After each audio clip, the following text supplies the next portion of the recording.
Hello, ഹിമി mummies കിച്ചണിലേക്ക് സ്വാഗതം. നമ്മൾ ഇന്നിവിടെ തയ്യാറാക്കുന്നത് ഏറ്റവും എളുപ്പത്തിൽ ഏറ്റവും രുചികരമായി തയ്യാറാക്കാൻ പറ്റിയ ഒരു പായസമാണ്. പാലട പായസം മിക്സ് ഉപയോഗിച്ചാണ് നമ്മൾ ഈ പായസം തയ്യാറാക്കുന്നത്. അതിനായി ആദ്യം ഒരു കുക്കർ എടുത്ത് അതിലേക്ക് 1.5 ലിറ്റർ പാലൊഴിച്ച് 1 കപ്പ് വെള്ളവും ചേർത്ത് നന്നായി തിളപ്പിക്കുക. നമ്മുടെ പായസത്തിന് ഒരു മിൽക്ക് മെയ്ഡിൻ്റെ ടേസ്റ്റും അതുപോലെ തന്നെ ഒരു ലൈറ്റ് പീച്ച് കളറൊക്കെ കിട്ടുന്നതിനായി നമ്മൾ അതിലേക്ക് ഈ തിളപ്പിച്ച പാലിലേക്ക് ഒരു തവി പഞ്ചസാര ചേർത്ത് അടച്ചു വെച്ച് ഒരു 20 മിനിറ്റ് വേവിക്കേണ്ടതാണ്.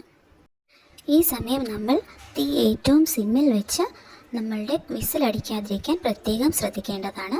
20 മിനിറ്റിന് ശേഷം ആവിയെല്ലാം പോയി കഴിഞ്ഞ് നമ്മളുടെ കുക്കർ ഓപ്പൺ ചെയ്ത് കഴിയുമ്പോഴേക്കും നമുക്ക് നമ്മുടെ പാലിന് ഒരു പ്രത്യേക മണമൊക്കെ കിട്ടുന്നതാണ്. അതിനുശേഷം നമ്മൾ അതിലേക്ക് നമ്മുടെ മിക്സ് ആഡ് ചെയ്യേണ്ടതാണ്. ഇതും അതുപോലെ തന്നെ നമുക്ക് 20 മിനിറ്റ് അടച്ചു വെച്ച് വേവിക്കേണ്ടതാണ്. ഈ സമയത്തും നമ്മൾ പ്രത്യേകം ശ്രദ്ധിക്കുക, നമ്മളുടെ തീ സിമ്മിലായിരിക്കുക. അതുപോലെ തന്നെ കുക്കറിൻ്റെ വിസിലടിക്കാതിരിക്കാനും ശ്രദ്ധിക്കുക. നമുക്ക് മിക്സ് ഉപയോഗിച്ചല്ലാതെ നമ്മളുടെ പായസം അരി ഉപയോഗിച്ചും നമുക്ക് ഈ പായസം തയ്യാറാക്കാവുന്നതാണ്. അപ്പോൾ നമ്മൾ ശ്രദ്ധിക്കേണ്ടത്, മിക്സിലാവുമ്പോൾ നമുക്ക് പഞ്ചസാര ആഡ് ചെയ്തായിരിക്കും കിട്ടുന്നത്. അതിന് പകരം പഞ്ചസാര എക്സ്ട്രാ ആഡ് ചെയ്ത് നമ്മുടെ ആവശ്യത്തിന് ആഡ് ചെയ്ത് കൊടുക്കണമെന്നത് മാത്രം ശ്രദ്ധിച്ചാൽ മതി. 20 മിനിറ്റിന് ശേഷം തീ ഓഫ് ചെയ്യുക. ആവിയെല്ലാം പോയതിനു ശേഷം കുക്കർ തുറക്കുക.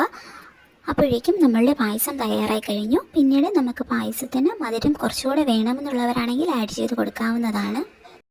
ആദ്യം നമ്മൾ പാല് തിളപ്പിച്ച ശേഷം ചേർക്കുന്ന മധുരമാണെങ്കിലും നമ്മൾ അവരവരുടെ ആവശ്യത്തിനനുസരിച്ച് ചേർത്താൽ മതി. മധുരം കുറഞ്ഞ് കഴിക്കാനാണ് ഇഷ്ടമുള്ളവരെങ്കിൽ അതനുസരിച്ച് വളരെ കുറച്ച് മാത്രം ചേർക്കാൻ ശ്രദ്ധിക്കുക.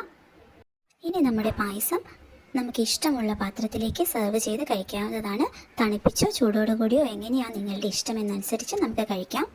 മിക്സ് ഉപയോഗിച്ച് പോലും പായസം ഇളക്കാൻ മടി കാരണം തയ്യാറാക്കാത്ത ഒരുപാട് പേർക്ക് ഉപകാരപ്പെടുന്നൊരു പായസമാണിത്. ഇഷ്ടപ്പെട്ടാൽ എല്ലാവരും ലൈക്കും ഷെയറും സബ്സ്ക്രൈബും ചെയ്യുക. Thank you for watching.